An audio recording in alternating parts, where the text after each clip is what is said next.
Si Connie Reyes o Constancia Angeline Nubla sa totoong pangalan ay ipinanganak noong May 27, 1954. Siya ay isang batikang artista sa Pilipinas. Unang nakilala si Connie sa paglabas niya sa 1975 film na Return of the Dragon. Higit siyang nakilala ng publiko nang maging host siya ng Student Canteen mula 1975 hanggang 1982 at Itbulaga naman mula 1982 hanggang 1991. Nagkaroon din siya ng sariling palabas na drama anthology sa telebisyon, ang Connie Reyes on Camera, isang produksyon ng kanyang kumpanyang Can Productions. Hinango ang titik ng Can mula sa kanyang tunay na pangalan. Dalawang lalaking napaibig ni Connie Reyes at mula sa kanila ay nagkaroon siya ng 3 anak. Narito't kilalanin natin sila. Number 1, L.A. Mumar. Si L.A. ang panganay na anak ni Connie. Ito ay sa dati niyang asawa at nooy PBA player na si Larry Mumar. Nag-aral si L.A. sa Ateneo de Manila ng Developmental Studies at ngayon ay nagtatrabaho bilang motivational speaker.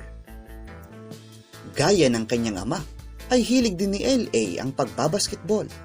Ngayon ay siya ang coach ng Ateneo Blue Eagles Women's Basketball Team. Maliban sa pagiging coach at motivational speaker, ay isa ring mabuting asawa si L.A. kay Macy at isang huwarang ama para sa kanyang 3 anak na sina Lorenzo, Mateo at Alejandro.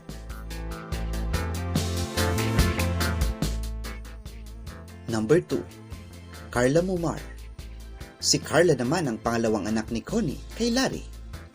Siya ang CEO at founder ng Scale, isang organisasyon na naglalayong magbigay ng kaalaman sa mga tao at komunidad kung papaano sila magiging mabisa sa kanilang pagtatrabaho.